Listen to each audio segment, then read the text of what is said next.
고품격 홀로서기 경제방송 박근영의 데일리 인트 시간입니다. 반갑습니다.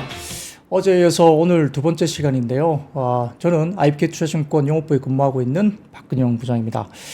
어제 일부 몇 분들이 너무 무서워요 이렇게 말씀 주셔가지고 뭐 많이 그렇게 말씀하신 건 아니지만 또 그런 것들도 계속 자기 전에 계속 머릿속에 맴돌아서 오늘 아침에 이제 출근할 때 자고 있는 와이프 안경을 몰래 꺼내 들고 한번 와봤습니다. 안경 써보니까 글쎄요 뭐 어떤지 모르겠습니다만 해보고 또 이 반응이 어떤지 보고 제가 또 맞추어서 뭐 안경 벗는 게 낫다 그러면 벗고요. 또 안경을 바꾸자 하면 또 바꾸고 한번 해보겠습니다. 어쨌든 뭐 전반적으로 지금 제가 최근에 듄 파트 2 이 영화를 제가 사실 봤는데 거기에 사막에 떨어진 폴과 같은 느낌이에요. 상당히 사막에서 길을 헤매다가 결국 이제 각성을 하게 되는 뭐 그런 이미지인데 저도 결국 이제 그런 방향으로 가지 않을까 생각이 됩니다. 그래서 어제보다는 오늘은 조금 더 긴장감도 없고 어제 하루 어떤지 한번 봤는데 많은 분들이 굉장히 좋은 댓글들을 달아주시고 굉장히 또 반응들이 좋아서 상당히 기운이 나고 힘이 납니다. 많이 고무가 됐고요. 상당히 좀 괜찮습니다. 그래서 오늘도 한번 관련해서 이야기를 한번 풀어보도록 하겠습니다. 오늘 전반적인 시장은 좀 재미가 없었어요. 제가 시장을 보더라도 지금 이제 방송 들어오신 분들도 마찬가지겠지만 굉장히 좀 재미가 없었던 하루입니다. 그래서 시장 쳐다보면서 뭐 특별하게 오르는 섹터도 없고 좀 눈에 띄는 종목들 잘 안 나타났기 때문에 오늘 방송도 사실 좀 내용들 뭘 할까 뭐 이렇게 고민을 많이 하게 되는데요. 좀 뭐 몇 가지 정리를 해서 가져온 것들을 지켜보시죠. 자, 코스피 먼저 좀 동향을 말씀드리겠습니다. 제가 이제 시장 동향을 말씀드릴 때는 뭐 굳이 뭐 저거 하지 마시고 뭐 좀 어떨 때는 눈 감고 가만히 들으셔도 제가 말씀드린 걸 들어보시면 오늘 시장이 이렇게 흘러갔구라는 게 머릿속에 좀 들어올 것 같습니다. 코스피는 13포인트 정도 하락 출발을 보였는데요. 뭐 외국인들이 코스피 200과 선물 매수 출발을 보였고요. 기관 같은 경우는 현선물 매도 출발을 했습니다. 이 반도체와 2차 전지가 조정세가 일단 나왔고요. 증권, 은행, 보험 등의 금융사라든지 지주사 등의 저 PBR 관련주가 역시 강세 출발을 보였습니다. 그 외에도 뭐 조선과 조선기자재, 그리고 통신과 우주항공, 화장품과 면세점, 여행, 카지노, 원격 진료와 ST와 NFT, 그리고 가상화폐와 두나무 관련주라든지 전선과 전력 설비 이런 테마군들이 강세 출발을 보였는데 역시 지금 뭐 7년 만에 뭐 단체 관광 관련된 뭐 중국 쪽에서 들어온 부분도 있기 때문에 아마 여행과 카지노 이쪽도 살짝 뭐 관심을 좀 끌었던 것 같고요. 화장품과 면세점도 아침에는 일단 관심을 끌었던 모습입니다. 이 개장 후에 방향성을 모색했던 시장은 외국인들이 현물 순매도 전환하면서 다소 좀 주춤한 수급이 부재한 모습을 보이기도 했는데 오전 중에 이제 이 시간쯤 등에 로이터 통신에 따르면은 중국 정부가 올해 경제 성장률을 약 목표를 5% 안팎으로 한다라는 발표치가 나왔습니다. 해당 소식이 전해지면서 외국인들이 현선물 순매수 전환했고요. 선물 매수 규모를 외국인들이 확대하면서 코스피가 잠시 상승 전환하기도 했습니다. 첫 번째 좀 사진을 띄워주시면 하나증권에서 이제 보여주시는 내용들인데요. 표를 좀 가져와 봤습니다. 오른쪽 보시면 2024년 목표치입니다. GDP 관련된 부분들이 5% 존으로 목표치가 나와 있고요. CPI도 3% 존으로 유지가 되고 있고 지방투숙제 한도도 좀 상향 조정, 뭐 그 외에도 실업률이나 신규도시 취업자 수 이런 부분들은 어느 정도 유지를 했습니다. 그래서 전체적으로 이런 부분들을 보면서 다소 좀 처음에는 외국인들이 좀 안도하는 느낌을 받았지만 오히려 약간 좀 실망감, 오히려 시간 좀 지나면서 이게 좀 기대보다 조금 약한 거 아니야? 여기에서 굉장히 강력한 뭔가 정책이 하나 더 나와야 될 것 같은데 뭐 이런 이제 시장의 이야기들이 돌면서 약간 좀 지수가 좀 힘이 없이 빠지는 모습도 또 보이기도 했습니다. 그리고 이제 오늘 같은 경우는 역시 이제 어제 증시에서 애플이 이제 유럽 쪽에 벌금 과징금 이슈가 있었고요. 테슬라도 중국 판매 부진 이슈가 약세로 나타나면서 테슬라가 좀 급락했죠. 이런 영향이 있었기 때문에 증시에 좀 좋지 못한 영향을 미치기도 했고요. 이 반도체주는 일부에서 반도체 관련된 버블론이 제기된 점도 오늘 증시에 약간의 부담도 됐습니다. 밸류업 관련주들은 장중에 선전을 했지만 장 막판에 다소 조금은 매물이 출회하면서 최근 상승폭에 대한 부담감이 좀 일부 반영되는 모습도 보이는 모습을 보였습니다. 이 코스피는 특별한 모멘텀도 부재했고요. 차익실현이 이루어지면서 종목 장세 속에 약보합이 이루어졌고요. 업종별로는 금융 섹터 그리고 지주 그리고 운송 업종이 일부 이제 상승세를 보였는데 주주하는 가능성이 높은 저 PBR 업종 관련해서도 어느 정도 모멘텀이 지속되는 가운데 최근에 신고가를 계속 경신하고 있는 비트코인 관련주라든지 신기술 개발한 2차전지 밸류 체인의 일부 종목들이 차별화되는 모습도 보이기도 했습니다. 이 외국인 현물 8거래일 연속 순매수를 보이기도 했습니다만 매수 규모도 조금 축소되는 모습이기도 했고요. 코스닥은 2차 전지와 반도체 중심으로 약세를 해주면서 코스닥도 그렇게 힘을 쓰지 못한 하루였다 볼 수 있겠습니다. 코스피는 외국인들 8거래 연속 순매수 이어지면서 2650포인트 조금 밑으로 이게 종가 마감을 했고요. 이번 주에 파월 연준 의장의 의회 출석을 앞두고 있기 때문에 아마 어떤 코멘트가 나올지에 대한 경계감이 여전히 좀 있는 시장이 아닌가 이런 생각도 듭니다. 관망 심리가 계속 유입되고 있고요. AI 모멘텀 재부각에서 어제 급등을 했었죠. 이런 반도체 소부장 관련된 쪽도 오늘은 다소 좀 숨고리가 나타났고요. 개별 테마군 중심으로 해서 종목별 장세가 여전히 이루어졌습니다. 외국인들은 코스피에서 전기전자와 금융을 매수를 했고요. 그 다음에 코스닥에서는 화학업종 매수했고 반도체와 2차전지는 외국인들이 매도를 보였습니다. 선물은 3거래일 연속 매도하면서 수급에 역시 외국인들 부담을 좀 일부 줬고요. 기관은 코스피에서 증권과 비금속 광물 외에 대부분 업종을 매도했고 코스닥에서는 기타 서비스 일부 매수 외에 대부분 매도가 들어왔고 코스닥은 최근 기관들이 28거래일 중에 약 25거래일을 순매도하면서 기관의 수급은 여전히 코스닥 쪽에서 녹록치 않은 모습을 보였습니다. 이 원달러 환율도 1330원대 중반대 정도 거래가 됐고요. 업종별로는 삼성생명 중심으로 보험 관련된 업종들이 상승세가 지속됐고 금융업 내에서는 역시 KB금융과 하나금융 지주가 외국인의 금융지주사 매수세가 지속되고 있습니다. 반면에 이제 자동차 밸류체인 약세의 운수장비가 하락세를 보였고요. AI 모멘텀 관련된 부분에 대해서 전일 급등했던 전기전자는 하락을 했고 전기전자 업종 내에서는 가온전선이라든지 LX 일렉트릭 등 전선과 전력설비 관련주도 어제도 괜찮았다고 제가 변압기도 말씀드렸지만은 이런 부분들도 오늘도 좀 이어지는 모습이 보였고요. 수익률 상위권 내에서는 특징주로서 4695 배터리 관련된 개발 발표했던 금량이 오늘 급등세를 보였습니다. 코스닥은 외국인 기관 동반 자금 유출이 되면서 하락세였는데 업종별로는 제약과 디지털 컨텐츠 강세였고 반면에 이제 일반 전기전자라든지 통신 방송 서비스, 운수장비 부품들이 약세였고요. 특히 이제 초전도체 관련된 연구 결과가 다 좀 실망감이 앞섰죠. 약간 불확실성이 역시 대두가 됐습니다. 그러다 보니까 서남이나 파워로직스, 신성델타테크, CCS 등의 관련주들이 일제히 급락하는 모습까지 보였습니다. 한편 이제 비트코인 관련된 고국 행진 때문에 암호화폐 관련주가 역시 부각이 되면서 우리 기술 투자가 장중 24%대 급등을 나타냈는데 다소 좀 윗꼬리를 달면서 10% 초반 정도로 절반 정도 다소 좀 상승폭을 좀 줄이면서 끝나긴 했습니다. 그리고 이제 근무이탈 전공에 대한 면허정지 절차 돌입에 대해서 원격 진료 테마도 오늘은 강세를 보이면서 특히 유비케어가 상승세 모습을 나타냈는데 원격 진료가 올라간다는 건 사실 개인적으로 이제 저도 이제 일반적인 서민인데 그런 입장에서는 조금 다소 좀 아쉬운 부분이 있죠. 이 의료 관련된 부분에서는 다소 좀 정부와 관련 업계가 좀 이렇게 절충점 좀 찾았으면 좋겠는데 아직까지는 강대강 대치가 좀 되고 있는 모습입니다. 자, 이제 이렇게 시장에 대한 흐름은 쭉 훑어드렸고요. 그냥 말씀드렸듯이 눈 감고 들어보시면 시장이 이렇게 흘러왔구나. 어떤 종목들이 어떻게 갔구나가 딱 머릿속에 들어오실 것 같습니다. 자, 오늘은 이제 업종 관련된 이슈를 좀 말씀드리기에 앞서서 이제 좀 재밌는 자료가 하나 있어 가져와 봤어요. 이게 뭐냐면 다울투자증권의 퀀트 연구원 자료인데요. 이게 우리가 최근에 이제 이야기되고 있는 저 PBR 관련해서 과연 그러면 이 저 PBR 관련된 이 프로그램이 이제 진행이 됐을 때 우리가 기대할 수 있는 주가 수준, 코스피 기준 주가 수준이 어느 정도일까? 궁금하지 않으세요? 저는 굉장히 궁금하거든요.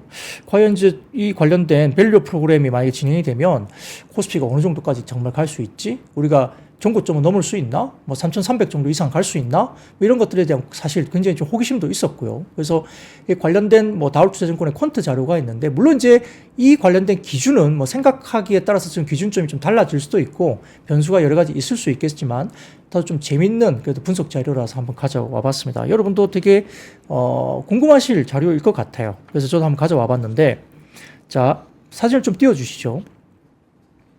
이 표를 좀 가져와 봤는데 표 도식을 좀 제가 설명을 좀 드리겠습니다. 이게 뭐냐면 아래쪽에 보시면 뭐 0.5배, 0.6배, 뭐 1배 이렇게 쭉 나와 있습니다. 이게 뭐냐면 상단 차트는 이 코스피 상장사 중에 트레일링 PBR 기준의 밸류업을 하는 데서 필수 종목 수와 이를 통한 증시의 상승 여력을 도표한 차트로 볼 수 있습니다.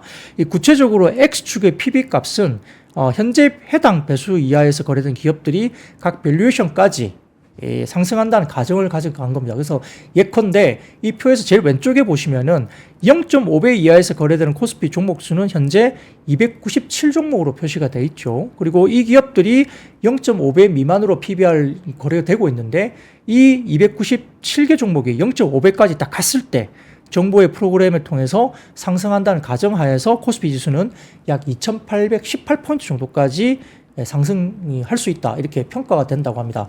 재밌는 이야기죠. 물론 이제 여러 가지 변수가 좀 달라질 수 있고 어떤 지표에 따라 조금 다르게 볼 수 있지만 어쨌든 콘트 자료로서는 그렇다는 거죠. 자, 그러면 이제 우리가 3,300 정도까지 이제 전고점을 넘으려면 예를 들어 뭐 0.9배 정도까지 가려면 0.9배 미만의 우리 코스피 쪽의 종목은 약 522종목이 정도 되겠죠. 아까 말씀드렸던 그 표를 보시면 그렇습니다. 그래서 522 종목이 0.9배 이하인데 이 종목들이 이제 0.9배까지 올라가면 약 코스피 기준 3,413포인트 정도까지 이제 상승 여력이 있다. 이걸 표시한 거고요. 한 배 미만의 종목은 지금 현재 553종목 정도가 되는데 이게 한 배까지 그 종목들이 다 한 배까지 올라온다는 기준으로 한다면 약 코스피 기준 3,592포인트까지 갈 수 있다는 이제 퀀트 분석 자료가 나왔습니다. 뭐, 어쨌든 이 자료는 이제 생각하기에 따라서 조금은 다르게 판단될 수도 있지만, 아무튼 좀 재밌는 자료예요. 그래서 우리가 저 PBR 관련된 이 프로그램이 어느 정도까지 과연 우리가 효과가 있고 이게 과연 어느 정도까지 가능한 업사이드를 가지고 있는지에 대한 분석도 이런 방식으로 한번 볼 수 있다는 점도 우리가 한번 지켜볼 필요가 있다 싶습니다. 그래서 이거 한번 가져와 봤는데 여러분도 뭐 여러 가지 생각들이 있겠지만 이걸 좀 참고하셔서 기준점을 한번 잡아보시는 것도 좋지 않을까 싶습니다. 그래서 한번 가져와 봤고요. 자, 그래서 이제 이렇게 기본적인 이제 펀더멘탈이나 매크로 관련된 이야기는 좀 드렸고 이제 업종 이야기를 좀 해보겠죠. 아, 이여름이님 어제 제가 못 본 것 같은데 역시 시장 정리는 박 부장입니다. 역시 감사합니다. 어제 이어서 또 힘을 주시니까. 자, 업종 이야기를 한번 해보겠습니다. 오늘 이야기 중에 가장 좀 관심 있게 본 것은 역시 이제 좀 안 좋았던 뭐 2차 전지 쪽입니다. 역시 어제 테슬라 쪽에 이제 중국 시장 관련된 이슈가 좀 불거지면서 중국 시장의 추월한 감소 소식 때문에 테슬라나 리비안 등이 별로 안 좋았죠. 특히 이제 간밤에 전기차 관련된 업체 중에 테슬라가 7.16% 주가가 급락을 했고요. 그 외에도 뭐 2월 판매 부진 소식과 이제 안 되다 보니까 인센티브 준다 이런 소식도 이야기되면서 주가 약세에 힘을 좀 더 보탰고요. 아울러서 이제 리비안도 3.88% 그리고 루시드 그룹도 3.6% 정도 기타 전기차 업체들이 동반 하락세를 나타냈습니다. 그래서 표를 좀 먼저 띄워주시면 테슬라 쪽에서의 중국 쪽에 쉰먼트 그러니까 중국 쪽의 출하 관련해서 어떤 지표들이 나오는지 이렇게 나오는 자료인데요. 이 보시면 블룸버그 통신이 이제 관련해서 그 중국의 승용차 시장 정보 연석회의 예비 데이터를 토대로 이제 보도한 내용을 이렇게 정리한 도표인 것 같습니다. 그래서 지난달 중국 공장에서 테슬라가 약 6365대를 이제 출하한 것으로 전해졌습니다. 그래서 지난해 2월보다 19% 감소한 수치고요. 그리고 2022년 12월 이후에 1년여 만에 가장 낮은 수준으로 알려졌습니다. 좀 좋지 못한 지표가 나왔죠. 테슬라가 전반적으로 1분기 판매도 약간 전체 분기로도 좀 부진하지 않을까 이게 가능성이 좀 높게 점쳐지고 있는데 상하이 공장 판매 대수 그러니까 이제 중국 내수와 수출 합친 물량이 1, 2월 합계까지 지금 이제 13만 1000대 정도로 추정이 된다고 합니다. 전년 14만 대 대비 다소 좀 마이너스 6% 정도 다시 하락세가 나타났고요. 중국 내 경쟁 강도도 다시 높아졌죠. 최근에 비아디 같은 것도 좀 힘들다고 이야기를 하는데 결국 중국 내에서는 어느 정도 전기차 판매량이 MS가 많이 올라오면서 이쪽이 좀 부진하다 보니까 이제 수출 쪽으로 중국 관련된 기업들도 이 전기차 수출 쪽을 많이 이제 집중하고 있는데 역시 유럽의 또 보조금 축소까지 이제 여러 가지 이야기되면서 또 만만치 않은 모습이죠. 그래서 수요 부진이 일부 이제 원인이 있는 것으로 이제 분석은 되고 있습니다. 미국도 판매도 약간 위축되고 있고 여러 가지 부분에서 좀 늦춰지는 모습이 보이고 있고요. 역시 이제 또 트럼프 전 대통령의 여러 가지 아주 뭐랄까 기세가 든든해지면서 약간의 무역시장 쪽도 약간 그런 부분들이 좀 우려스러운 모습들이 좀 보이고 있는 거죠. 그래서 이런 분들 때문에 뭐 테슬라 같은 경우는 하이브리드 모델 라인 개조로 인한 지연도 일부 있고요. 사이버 트럭의 약간의 생산 수율도 좀 낮은 것도 영향을 미치고 있다 이렇게 보이는 것 같습니다. 그래서 3월 판매가 다소 좀 정상화되는 과정을 일부 한다 하더라도 1분기 판매가 약 한 43만 대 정도 수준. 그래서 전년 동기 42만 3천 대 정도 수준에서 비슷한 수준 정도로 보고 있는 것 같습니다. 그래서 성장이 좀 되지 못한 모습이 일부 1분기에 보일 수 있다. 이런 평가도 있는 것 같고요. 전년 4분기, 3년 만에 전년 4분기 약 48만 5천 대 정도 대비해서는 역성장하는 모습도 좀 보일 수 있다. 그러니까 이런 부분들이 QOQ 역성장이 좀 테슬라가 일부 나올 수 있다는 점이 어저께 약간 우려스러운 모습이 보였습니다. 그래서 이런 부분 때문에 아마 2차 전지 관련된 양극재라든지 쪽도 조금은 좀 오늘 하락하는 모습을 좀 나타나는 것 같은데요. 두 번째 사진 좀 보여드릴까요? 24년 2월 기준으로 중국 쪽에 이제 판매 부분인데요. 이게 보시면 사진 좀 띄워주세요. 여기 보시면 이게 하나증권에서 보여주신 자료인데 뭐 중국어로 돼 있다 보니까 이렇게 한글로 이렇게 표시해 놓으신 것 같아요. 그래서 제가 잘 이렇게 인용을 해왔습니다. 여기 보시면 비와디가 역시 잘 팔고 있습니다만 테슬라가 두 번째이고요. 세 번째 지리 자동차죠. 그리고 밑에 리샹이나 니오도 있는데 상당히 좀 다른 하위권의 업체들은 굉장히 좀 부진합니다. 아래쪽에 있는 전기차 업체들은 이제 구조조정이 돼야 되지 않을까 싶을 정도로 굉장히 좀 판매가 부진하고요. 비와디나 뭐 테슬라, 지리 정도? 이 정도 위에서 상당히 좀 좋은 모습을 보여주고 있는데 전반적으로 아래쪽의 구조조정은 확실히 나타날 수 있는 분위기로 간다. 이렇게 보는 것 같습니다. 그래서 오늘 이와 관련된 부분에 대해서 삼성증권이 이제 구조조정의 트리거가 아니냐 이런 말을 하면서 이제 오늘 장중에 언급을 좀 하기 시작했는데요. 3월 초에는 이제 비와디의 이제 여러 가지 가격 정책, 공격, 그러니까 여러 가지 비와디도 가격을 많이 내리고 있습니다. 여기에 맞서서 아마 테슬라 같은 경우도 인센티브 제공하면서 상당히 조금은 가격 경쟁에 역시 뛰어들고 있다 이렇게 평가를 했는데요. 가격 경쟁이 2라운드가 시작되면서 역시나 고금리 상황이 겹치면서 많은 중국 쪽에 테슬라 관련된 부분 말고도 하위 업체들이 파산 가능성에 놓여 있다. 이것 때문에 이제 본격적인 구조조정이 나타난 것이 아니냐 이렇게 삼성증권에서는 이야기를 했습니다. 그래서 전기차 업체 수가 역시 줄어들면 삼성증권은 역시 하반기 이후로 전기차 가격이 다시 반등을 하면서 좀 업황은 다시 좋아질 수 있는 가능성이 있다라고 평가를 했습니다. 그러니까 좀 굉장히 긍정적으로 평가를 낸 거죠. 그래서 테슬라의 주가 회복 시기가 다소 좀 지연되면서 힘든 시기이긴 하지만 현재 진행 중인 투자가 실적에 반영되기 시작하는 올해 하반기부터는 아마 주도주의 면모를 다시 테슬라가 되찾을 수 있을 것으로 본다라고 삼성증권에는 평가를 했습니다. 그래서 이런 부분들이 이야기를 되고 있고요. 3월 초에 비와디가 아토3라는 그 제품이 있는데 이 전기차를 한국 그 금액으로 아마 2,200만 원 정도로 내놓은 것 같아요. 그래서 보급형으로 출시를 하고 있기 때문에 기존 대비 11.8% 또 가격을 인하했다고 합니다. 그러니까 비와디 같은 뭐 중국 업체들 굉장히 지금은 가격이 2천만 원대 초반 정도 가격을 내다 보니까 상대적으로 지금은 수요가 이쪽으로 또 치우칠 수 있다는 점인데요. 테슬라 같은 경우는 3월 말까지 모델 3와 모델 Y 구매 고객에 약 이제 64,600위안 이게 한국 돈으로 약 640만 원 정도 되거든요. 이렇게 인센티브를 제공한다고 또 밝히기도 했습니다. 그러다 보니까 이제 산업 구조 조정이 되고 있는 모습이 보이고 있고요. 이런 부분들 때문에 그런데 전반적으로 21년 말 피크가 됐던 뭐 전기차 업체들, 중국 업체들 주가 대비 현재 일부 전기차 업체들은 뭐 지금 니오 같은 경우는 뭐 고점 대비 91% 주가 급락했고요. 리비안도 94% 급락, 그리고 루시드도 95% 급락했기 때문에 사실 좀 생존이 좀 불가능한 거 아니냐, 이게 좀 힘들다 이렇게 평가를 하고 있는 것 같아요. 그러다 보니까 산업 구조조정이 좀 앞당겨지면서 중국의 출혈 경쟁이라든지 이런 부분들 때문에 M&A나 구조조정이 앞당겨지면 하반기 이후에 주가 반등이 충분히 될 수 있다 이야기 되는 것 같고요. 그래서 아마 2분기에 테슬라는 FSD 관련된 뭐 비전, 뭐 버전 관련해서는 이제 12버전 정도 배포가 될 가능성이 있기 때문에 그러하고 AI 데이를 개최하면서 뭐 휴머노이드 관련된 로봇의 발전 현황도 주제로서 좀 이슈가 될 수 있다는 점, 그리고 신공장 건설이 25년 모델 2 출시를 앞두고 멕시코 공장이나 인도 공장, 태국 공장 등의 캐파가 어느 정도 확장되기가 예상된다면서 일단 삼성증권에서는 하반기를 겨냥해서 테슬라를 상당히 좀 긍정적인 이야기를 또 하신 것 같습니다. 자, 근데 이제 오늘 이렇게 뭐 여러 가지 부분에 대해서, 근데 이제 1, 2월 정도에 우리가 뭐 양극재 같은 경우는 NCM과 NCA 공이 합쳐서 지금 수출 중량이 상당히 좀 늘었죠.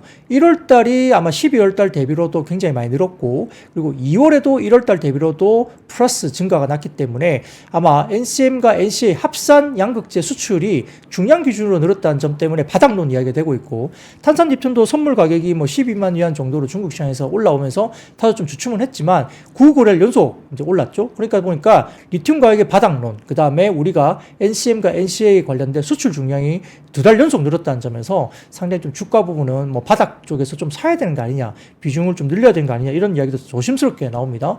근데 다만 이제 만약에 늘게 된다면 최근에 보면 GM 쪽이 상당히 공격적으로 이야기를 하고 있기 때문에 GM 쪽으로 들어가는 일부 종목들, 예를 들어서 뭐 포스코 퓨처엠이나 LG화학 이런 쪽으로 좀 포커싱이 맞춰지는 것 같고요. 그래도 뭐 전고체, 전구체 뭐 등등과 포함된 일부, 그리고 뭐 대주전자재료나 뭐 CNT 도전재료 이런 쪽도 이야기를 하면서 실리콘 응급제라든지 이런 쪽도 좀 틈새 시장 관련해서 좀 봐야 된다, 이런 이야기가 조금씩은 나오고 있는 것 같습니다.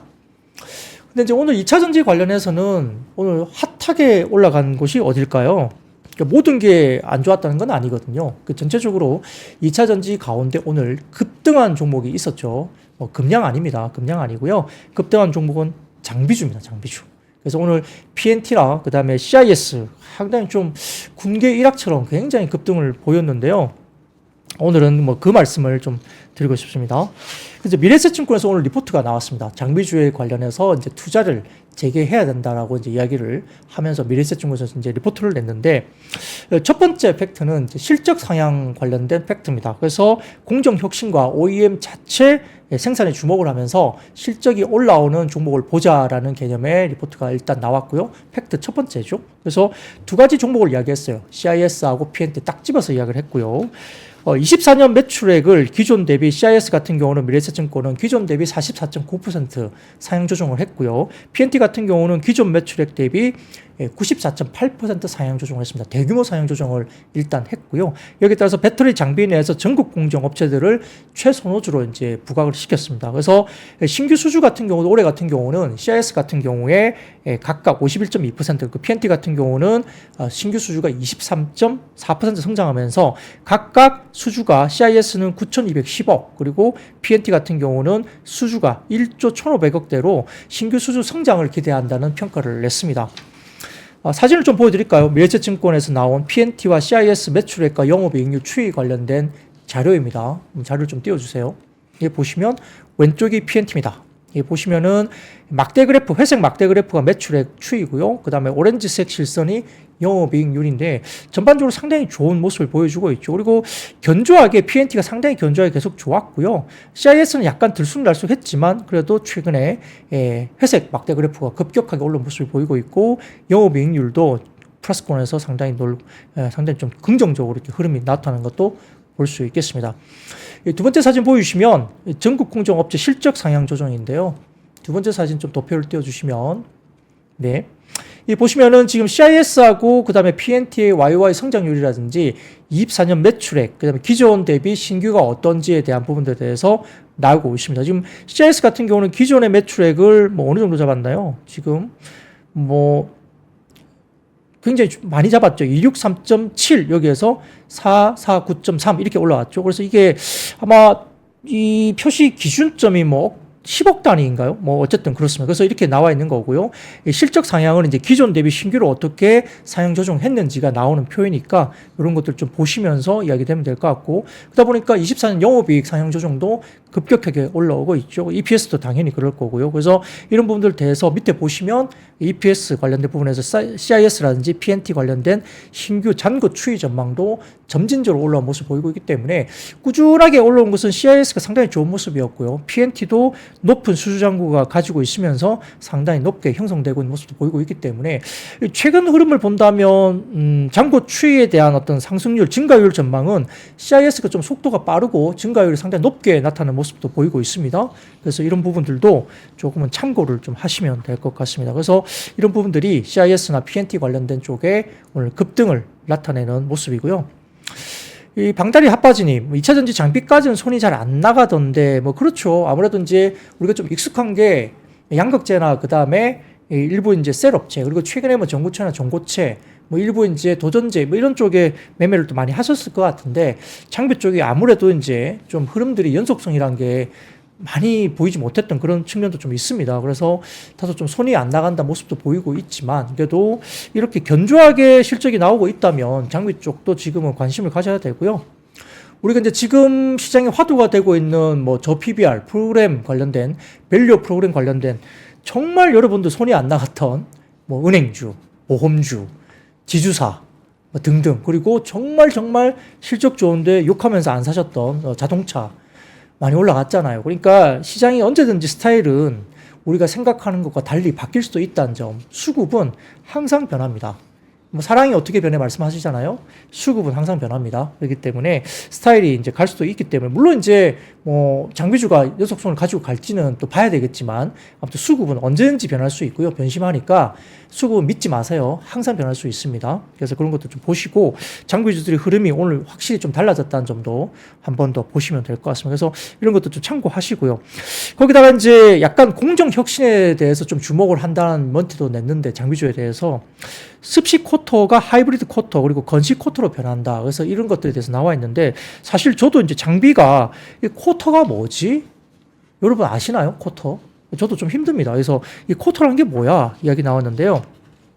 제가 좀 찾아보니까 이 쿼터란 이 집 전체의 양극과 음극 슬러리를 일정한 두께로 코팅을 한 다음에 건조하는 공정이라고 해요. 그러다 보니까 2차 전지 배터리 성능 효율을 결정하는 전극 공정의 핵심 장비로 이야기됩니다. 그래서 사진을 좀 먼저 띄워주세요. 이게 이제 미래에셋증권 쪽에서 건식 쿼터 장비, 아래쪽에 게 아마 건식 쿼터 장비인 것 같아요. 그래서 이게 그 쿼터 장비가 결국 하이브리드 쿼터나 건식으로 변하는데, 이렇게 되면 공간 활용이 되죠. 이게 보시면은 100m 정도의 건조로가 아예 사라진다고 합니다. 위쪽에 있는 건조로가 100m 정도 되는 쪽이 쭉 이렇게 나열되어 있는데, 이런 것들이 사라지면서 아래쪽으로 건식 쿼터 장비로 이렇게 바뀐대요. 그러니까 이제 이게 장비로서 제가 설명드리긴 저도 좀 어렵습니다. 기술적으로. 근데 이렇게 장비가 기본적으로 습식 쿼터에서 건식 쿼터로 바뀌면 이렇게 공간 효율이 굉장히 좋아지겠죠. 더군다나 좀 생산 에너지 절감 효과도 당연히 줄 수 있고요. 그렇기 때문에 국내 주요 전극 공정 업체들은 하이브리드나 건식 쿼터 개발 쪽으로 이제 넘어가고 있고, 내년부터 하이브리드 쿼터에 대한 공급 계약이 이제 본격적으로 순차적으로 체결될 가능성이 높다는 점에서 상당히 좀 이유가 있는 것으로 이야기를 했습니다. 그리고 이제 OEM 업체들, 그러니까 뭐 자동차 업체들도 수직 계열의 움직임이 있는데, 뭐 많은 배터리를 만들 수는 없겠죠. 근데 자체적으로 좀 내재화하고자 하는 그런 것들이 있는데요. 일부 이런 의견에 대해서는 좀 이제 여러 가지 이야기가 많습니다. 이게 정말 가능한가? 그리고 정말 효율성이 있는 건가? 이게 뭐 여러 가지 이슈가 좀 있을 수 있는데, 아무튼 계획을 세우고 있다는 거죠. 그래서 그 다음 사진 보여주시면 OEM 업체들의 배터리 관련된 자체 배터리 생산 목표가 있습니다. 이 가능성에 대해서는 일부 이제 의견들이 많아요. 이게 실질적으로 가능한가에 대한 부분이 많은데, 아무튼 테슬라라든지 폭스바겐, GM, 포드 등등과 관련해서 자체 배터리 개발 목표가 있는 거죠. 그러다 보니까 이런 업체들이 배터리를 직접 생산하기 위한 계획을 세우고 있고, 전기차의 생산 원가를 낮추기 위한 수직 계획을 추진을 한다는 개념입니다. 그러다 보니까 단일 셀 제조업체에 대한 의존도도 줄이고 다양한 셀을 안정적으로 확보하려는 요청, 필요성이 있기 때문이라고 이제 이야기를 했는데, 결국 이러다 보니까 OEM 업체들은 배터리에 대한 구축에 대한 노하우가 없잖아요. 셀 업체에 대해 되게 뭐 많은 의존도를 가지고 있기 때문에 그렇습니다. 그러다 보니까 지금 이 부분 때문에 아마 OEM 업체들이 장비 업체들에게 의존할 수밖에 없고, 이에 따라서 장비사들은 셀을 통해서 셀 업체를 통해서 가기보다는 이렇게 OEM 업체들, 뭐 포드라든지 폭스바겐, 테슬라 등등을 통한 직접적으로 이렇게 OEM향으로 들어가게 되면 마진 개선에 대한 가능성도 좀 있지 않나, 이런 평가를까지 냈습니다. 그래서 이런 부분을 감안한다면 뭐 장비 업체들에 대한 오늘 리포트가 상당히 뭐 아까 말씀드렸던 CIS나 PNT 같은 종목에 오늘 영향을 준 거, 이런 리포트 내용들 때문에 그렇지 않을까 생각을 해봅니다. 그래서 이런 부분들 가지고 좀 여러분도 리포트 한번 읽어보시고요. 내용에 대해서 한번 저희도 공부를 한번 해보시는 그런 시간이 됐으면 좋겠습니다. 자, 그런데 최근에 보면 GM이 상당히 공격적이고 포드가 좀 일정을 연기하면서 상당히 좀 전기차 관련된 이슈에 대해서 상당히 좀 보수적으로 소극적으로 가고 있죠. 근데 그럼 포드가 잘 못 팔고 있나? 뭐 그렇게 정말 힘든가? 이렇게 이야기를 해봅니다. 근데 실제로 또 그렇지도 않았어요. 자, 그 다음 사진을 보여드릴까요? 포드 관련된 그 자료입니다. 지표를 좀 보시죠. 자, 띄워주시면 포드가 BEV 관련된 세일이 굉장히 좋았습니다. 포드 무스탕, 마하 2 같은 경우가 전년비 64%가 늘었죠. 포드 F150 라이트닝도 93%. 뭐 기존의 기저가 얼마나 뭐 낮았는지 모르겠습니다만 이렇게 전년비로서는 포드가 2월달에 상당히 잘 팔았어요. 그러다 보니까 2월에 전체 미국 자동차 판매는 17만 4,192대를 포드가 팔았고요. 전년비 10.5% 증가했습니다. 그러니까 현대기아보다 미국 시장에서는 훨씬 잘 팔았고요.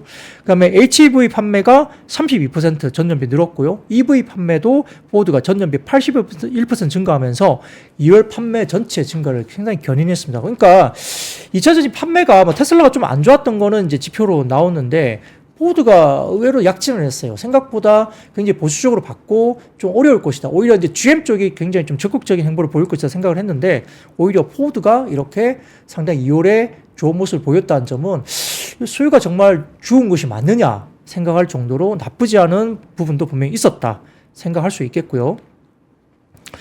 근데 다만 이제 오늘 뭐 미국 쪽 맥쿼리인가요? 이 맥쿼리 쪽에서 리포트가 또 나왔습니다. 해외 쪽 IB 쪽에서 리포트가 나왔는데 자, 그 다음 사진 좀 띄워주시면 맥쿼리 쪽에서 코리아 EV 배터리 관련된 리포트를 이렇게 냈습니다. 이렇게 나오는데 이거는 이제 헤드라인만 제가 가져왔고요. 그래서 주요 고객사인 포드가 전기차 손실 증가 때문에 주문을 축소할 수 있다는 개념이고요. 그래서 SK온의 출하량 성장이 크게 둔화될 것으로 맥쿼리는 예상을 했습니다. 이에 따라서 SK온의 주요 소재 공급사인 SKIT 분리막과 그리고 에코프로 BM 양극재도 상당히 부정적인 영향이 있을 것이다라고 평가 보고서를 냈어요. 그러다 보니까 에코프로 BM도 오늘 좀 좋지 못한 형성을 했고요. 거기에 따라서 SK 이노베이션, 그러니까 SK온의 상장 모회사죠. SK 이노베이션에 대해서 그리고 SKIT에 대해서도 투자 의견을 중립으로 유지를 했고요. 에코프로 BM에 대해서는 언더퍼폼 유지했습니다. 언더퍼폼 좀 좋지 못한 부정적인 이슈이죠. 그래서 SK 이노베이션도 12만 원 목표 주가 중립, SKI 테크놀로지도 6만 5천 원 하향 중립으로 내렸고요. 에코프로 BM은 17만 원 하향 언더퍼폼 이슈를 내기도 했습니다. 그래서 다소 조금은 맥쿼리 쪽에서 좀 부정적인 리포트도 좀 나왔기 때문에 그 영향도 일부 좀 받았지 않느냐 이렇게 이야기된 것 같습니다. 자, 이제 2차 전지 관련된 뭐 배터리나 그다음에 장비 업종 이런 것들은 다소 조금은 이렇게 설명을 드릴 수 있겠고요. 바라밀님 부장님 안경 쓰셨네요. 어제 코멘트 하신 거 신경 쓰였나 보네요. 보기 좋습니다. 젠틀과 스마트 다 잡으셨네요. 좋습니다. 이렇게 응원해 주시면 신이 나서 막 하거든요. 어제보다 훨씬 더 긴장하지 않고 잘하고 있지 않습니까? 역시 각성을 하고 있습니다. 열심히 잘 보시면 아마 좀 더 나아질 것 같고요. 어제도 말씀드렸지만 옆에 아무도 없잖아요. 이게 인형 하나 갖다 놓고 진짜 해야 될 정도로 굉장히 지금은 외로운 시간입니다. 제 개인적으로는. 근데 뭐 긴장하지 않아요. 굉장히 잘 이렇게 진행할 수 있는 자신감도 있고 역시 이야기 잘 되고 있습니다. 그래서 어제 제가 잠깐 현재 지금 동접사 수가 한 5,380명 정도 되는데요. 동접사 한 1만 넘어가면 어제 곰곰이 자다가 생각해 보니까 과거에 제가 저걸 했잖아요. 제가 이제 저희 뭐 베프죠. 광한국 작가님 같이 이제 그때 강박 브라더스 할 때 우리가 한 번씩 이제 뭐 박근영을 찾아라, 뭐 강한국을 찾아라 이렇게 이벤트 했잖아요. 그래서 우리가 게릴라 이벤트를 한 번씩 했는데 동접 10,000명 정도 나오면 게릴라 이벤트 한번 할 수 있지 않을까? 그래서 좀 이게 구독자 몇 분 모시고 식사도 하면서 이렇게 한번 게릴라 이벤트도 한번 해보면 재밌겠다. 이런 생각도 해봅니다. 그래서 아마 뭐 조만간 뭐 동접자가 나오겠지만 뭐 10,000명 정도 넘어갈 때 기념으로 한번 게릴라 이벤트도 제가 하겠다는 점 한번 말씀을 드려보고요. 재밌을 것 같아요. 근데 그때 게릴라 이벤트 오셨던 많은 분들이 아직도 저하고 이제 연락도 하시고 또 뭐 문자도 주시고 이렇게 계속 또 모니터링 해주시면서 이렇게 봐주시고 여러 가지 좋은 말씀 응원도 해주시거든요. 계속 인연을 이어오고 있습니다. 그래서 참 재밌는 이게 관계가 됐는데 역시 한번 그런 이벤트도 한번 해보면 좋겠다 생각도 드네요. 자, 그러면 두 번째로 좀 넘어가 보겠습니다. 오늘 이제 두 번째 이슈는 전력기기와 변압기 쪽입니다. 이제 어제도 좀 좋았어요. 근데 이제 어제 잠깐 이제 시간적으로 좀 모자라서 어제 좀 급하게 이제 넘어가면서 마무리를 지었던 모습인데 오늘 조금 이제 어느 정도 이야기를 좀 해보고 싶어서 다시 한번 가져와 봤습니다. 자, 첫 번째 사진 띄워주시면 어제 일론 머스크 관련된 이슈가 또 있었죠.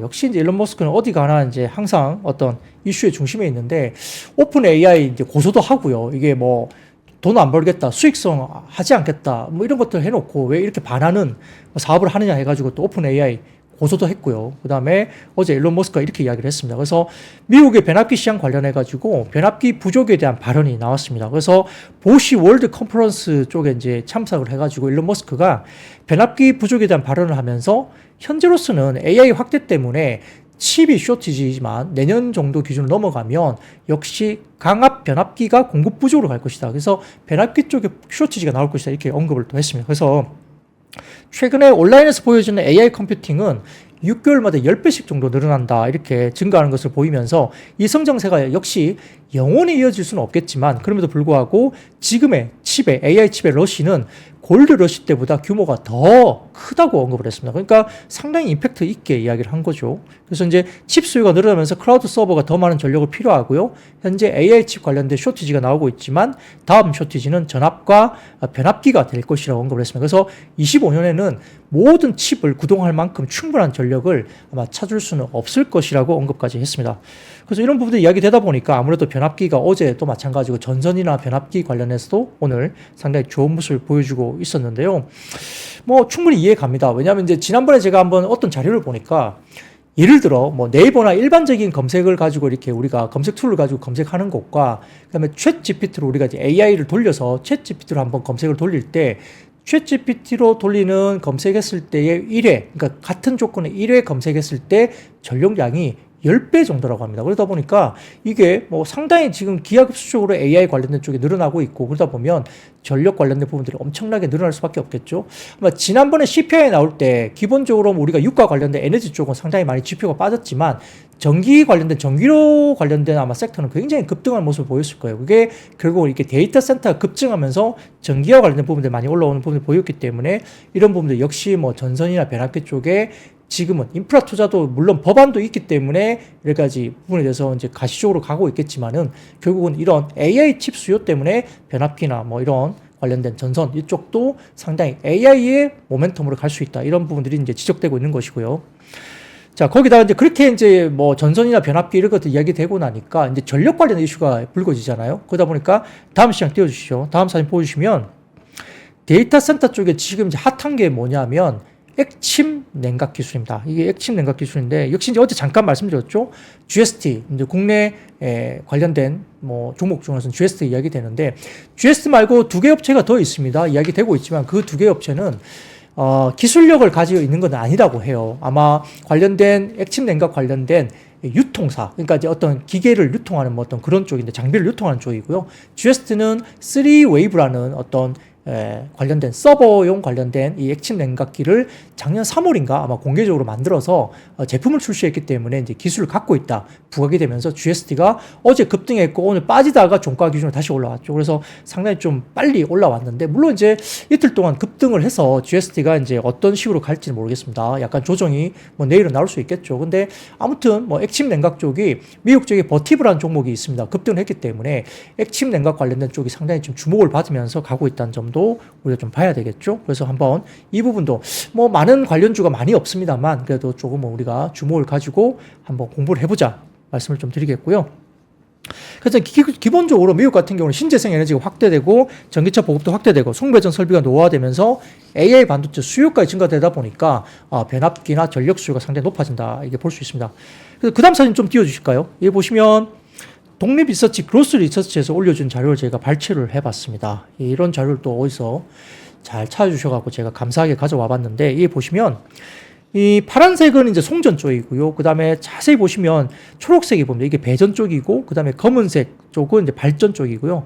붉은색 원으로 된 게 이제 변압기라고 합니다. 그래서 전력 변압기가 있고 1차 변전소가 들어가고 배전 변압기가 이렇게 이야기되는 거죠. 그래서 동그랗게 빨간색으로 보이는 것이 이제 변압기 쪽인데 역시 뭐 충전 인프라 건설이라든지 신재생 에너지 건설 이런 것들 때문에 기본적인 새로운 전력망 건설이 확대되고 있고요.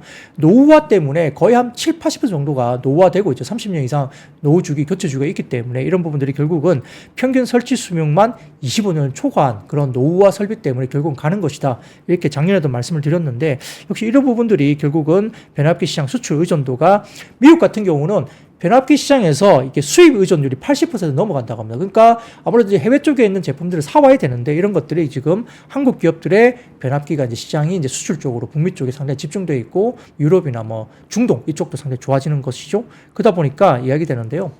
한국 기업들의 미국 쪽의 변압기 마켓시어는 어느 정도일까? 보니까 한 3% 정도 수준이라고 합니다. 아직은 높은 수준이 아니죠. 그러다 보니까 시장이 조금 더 갈 수 있는 시장이 있지 않을까 이렇게 이야기 되는 것 같고요. 한미 FTA 때문에 아마 무관세로 적용되면서 가격 경쟁력도 어느 정도 부각이 되고 있다. 그러다 보니까 매출단이 올라가면서 영업이익률, OPM이 올라가는 모습까지 보이면서 주가들이 좀 올라갈 수 있다. 뭐 이런 논리로 이야기 되는 것 같습니다. 근데 그 다음 사진 보여주세요. 자, 그 다음 사진 보여주시면 이게 자, 띄워주시면 네, 이게 보이죠? 이게 뭘까요? 예, 이게 대만 업체, 대만 업체 변압기 관련된 종목들이에요. 예, 시세죠. 그러니까 국내 시장만 지금 그렇다는 게 아닙니다. 이게 대만 시장도 이렇게 종목들이 메리츠증권 자료인데요. 이 대만 시장 관련해서도 이 변압기나 이쪽 관련된 종목들이 주가들이 이렇게 올라오고 있다. 그래서 지금 뭐 폴춘 같은 경우는 23년 초에 11배, 주가 11배 올랐습니다. 23년 초 대비 11배 올랐고요. 두 번째 가운데 있는 종목은 23년 초 대비 3배 올랐고, 그다음에 제일 오른쪽에 있는 종목은 23년 초 대비 2배 정도 주가가 올라와 있습니다. 그러니까 이렇게 전반적으로 봤을 때는 글로벌리 관련된 종목들이 상당히 지금 강세로 가고 있다. 이렇게 보실 수 있기 때문에 이런 부분들도 한번 눈여겨보실 수도 있겠습니다. 차트 보시더니 천국의 계단 같네요 라고 말씀하시네요. 뭐 그렇게 보입니다. 저도 상당히 부럽죠. 예, 계속 쭉 올라갑니다. 뭐 엔비디아만 날아간 게 아니에요. 그러니까 이런 종목들이 상당히 있다는 거고요. 뭐 시장에서 상당히 지금은 뭐 각광을 받고 있다 이렇게 보이는 것도 있는 것 같습니다. 자, 그러면 이제 두 번째 관련된 이슈도 넘어갔고요. 자, 덕암님, 오셨네요. 저를 시황주로 불러주신 아주 감사한 분입니다. 방송 처음부터 듣고 있습니다. 오늘 완전 적응되신 것 같아요. 잘하고 계십니다. 덕암님 덕분이죠. 항상 응원해 주시니까 그런 것 같습니다. 자, 세 번째 이슈로 넘어가겠습니다. 세 번째 이슈는 역시 이제 비트코인이죠. 뭐 비트코인 관련주나 두나무 관련주 오늘 좋았는데요. 딴 건 없습니다. 오늘 뭐 코인 마켓 캡에 따르면은 오늘 10시 기준으로 24시간 전 거래일 대비 7% 정도 또 급등하면서 68,500달러 정도의 거래가 됐죠. 21년 기록한 최고점에 근접한 가격이고요. 업비트나 그다음에 빗썸 등 국내 가상자산 거래소에서 9,630만 원 선에서 거래가 되면서 연일 최고가 행진을 하고 있습니다. 그래서 뭐 1억 원에 근접한 가격이에요. 부럽습니다. 한 3개만 갖고 있어도 아주 부럽습니다. 그래서 이렇게 근접한 모습을 보이고 있는데 시장에서는 이제 ETF 현물 관련된 뭐 여러 가지 뭐 승인 건이나 이런 것들도 수급적으로 이야기되고 있지만 더군다나 이게 좀 더 변수가 있는 것 같아요. 지난번에 한번 말씀드리기도 했는데 사진을 좀 띄워주시면 이겁니다. 이 반감기라는 게 있어요. 반감기. 이게 반감기가 뭐냐면 이 코인 개수가 한정돼 있죠. 그러니까 비트코인이 개발됐을 때 이게 딱 한정된 개수가 딱 정해져 있다고 하거든요. 그래서 그게 계속 채굴이 되면서 그게 채굴할 수 있는 맥스가 다 차면 4년 기준으로 한 번씩 이걸 반감기로 그러니까 절반으로 줄여버린다는 거죠. 그게 2016년도에 반감기가 있었고 이 표를 보시면 약간 옅은 푸른색이 2016년도에 기준점 반감기 기준점에서 그 이전부터 반감기 이후까지 모습을 나타내는데 옅은 푸른색이 2016년도 반감기고요. 그 다음에 아래쪽에 약간 검은색 쪽, 회색, 짙은 회색인가요? 이게 또 2020년 반감기입니다. 반감기 기준으로서 흐름을 나타낸 거고, 지금 짙은 파란색이 24년 현재 반감기를 앞두고 지금 이제 움직이는 모습을 나타내죠. 그래서 반감기 기준으로 미리 선 반영해서 쭉 올라가는 모습이 보였고, 반감기 기준 이후로도 더 땡겨 올라가는 그런 모습 보이고 있다는 점이에요. 그래서 이렇게 보면은 결국은 4월입니다. 올해 이제 4월 정도의 반감기를 나타나고 있는데, 24년 4월 28일날 반감기니까 반감기 기준을 가지고도 일단 수급적으로 봤을 때도 지금 좀 더 가상화폐 쪽은 올라가지 않을까 뭐 이런 이야기를 하고 있는 것 같아요. 그러다 보니까 아마 코인 관련된 쪽이 조금 더 아마 긍정적으로 갈 수 있다는 분석이 좀 더 나오고 있는 것 같습니다. 물론 이제 코인 쪽은 워낙 이제 변동성이 클 수 있기 때문에 뭐 아무도 이걸 장담할 수는 없죠. 그럼에도 불구하고 이런 반감기 기준을 가지고 조금 더 좋게 이야기 나오는 부분이 있기 때문에 좀 보셔야 될 것 같고요. 특히 이제 또 오늘 이제 비트코인 현물 ETF 승인과 관련해서 금융감독원장이 아마 올해 하반기쯤에 공론화할 수 있다 이 이야기를 하면서 이슈가 좀 됐으니까 이것도 좀 참고를 하시면 될 것 같습니다. 자, 그리고 이제 시간 관계상 나머지 좀 빠르게 가볼게요. 네 번째 쪽은 아마 오늘 광고 관련주들입니다. 광고 관련주들이 오늘 보면은 뭐 EMnet, 와이즈버즈, 플레이디, 그 다음에 FSN, 모비데이즈 관련된 광고주도 올라오는데요. 딴 건 아니고요. 네이버 쪽에 취직 이 관련된 서비스가 지난 1일 국내 스트리밍 플랫폼 순위 1위로 올라왔다는 뭐 이야기가 나왔습니다. 도표를 좀 띄워주시면 뭐 최근에 뭐 트위치, 아프리카 TV 취직 이런 이야기가 굉장히 많잖아요. 이런 이야기가 나오고 있는데 한번 띄워주시죠. 사진 띄우시면 아프리카 TV와 취직이 상당히 좀 이렇게 격차를 줄이면서 가고 있는 모습입니다. 트위치가 역시 이제 한국에서 철수를 할 모양이고요. 아프리카 TV가 이제 굉장히 잘하고 있었는데 취직 지표가 3월 1일 기준으로 아프리카 TV를 일부 이제 역전을 한 이제 현상이 나타났다는 겁니다. 근데 역시 그래도 아프리카 TV의 강세가 이어지고 있죠. 그래서 일간 활성 이용자가 뭐 91만 1,733명, 안드로이드, iOS 관련 합산입니다. 그래서 아프리카 TV 90만 6,018명을 제치면서 아마 국내 스트리밍 플랫폼 순위 2위를 차지했다 이렇게 나옵니다. 근데 그 뒤로도 역시 아프리카 TV가 역시 선두를 탈환하고 있고 잘하고 있죠. 그래서 시장은 아직까지는 뭐 굳이 보려면 아프리카 TV 쪽으로 좀 더 보는 것 같고요. 뭐 역시 근데 네이버 같은 경우는 취직 하나만 갖고 있는 뭐 그런 사업자가 아니기 때문에 다소 좀 무겁습니다. 그래서 오히려 이런 부분들은 오히려 아프리카 TV 쪽으로 좀 더 강세 요인을 보고 목표 주가 상향 조정이 나오고 있다는 점도 우리가 보셔야 될 것 같고요. 그래서 이런 부분들 때문에 결국은 이야기가 광고 시장 쪽에서 좀 활발하게 가지 않을까 이런 이야기를 하고 있는 것 같습니다. 자, 오늘 뭐 추가적으로 진행된 부분도 또 있지만 뭐 3프로 TV 앱에서 아마 신의 자료실 들어가시면 추가적인 자료가 또 있으니까 좀 이렇게 다운로드 받으시면 될 것 같고요. 어제 제가 이렇게 간 이 한 컨텐츠가 제 관련된 제 개인 컨텐츠가 기존에 우리 3프로 TV 보시고 계신 이 플랫폼이 아니라 아까 말씀드렸던 3프로 머니라는 신규 유튜브 채널을 통해서 올라갑니다. 그래서 제 이 컨텐츠를 따로 보시려면 3프로 머니라는 신규 유튜브 플랫폼에 들어가셔서 보시면 될 것 같습니다. 그래서 그쪽에서 제 관련된 한 50분 정도의 영상을 보시면 될 것 같아요. 자, 아바타 영화를 보면 그쪽에서 사랑한다는 표현을 하는 대사가 안 나옵니다. 아바타 보면은 사랑합니다 표현 어떻게 하죠? I see you 이렇게 표현하죠. 자, 저는 여러분 사랑합니다. I see you. 자, 오늘 마무리하겠습니다. 이상 오늘 마치겠습니다. 고맙습니다.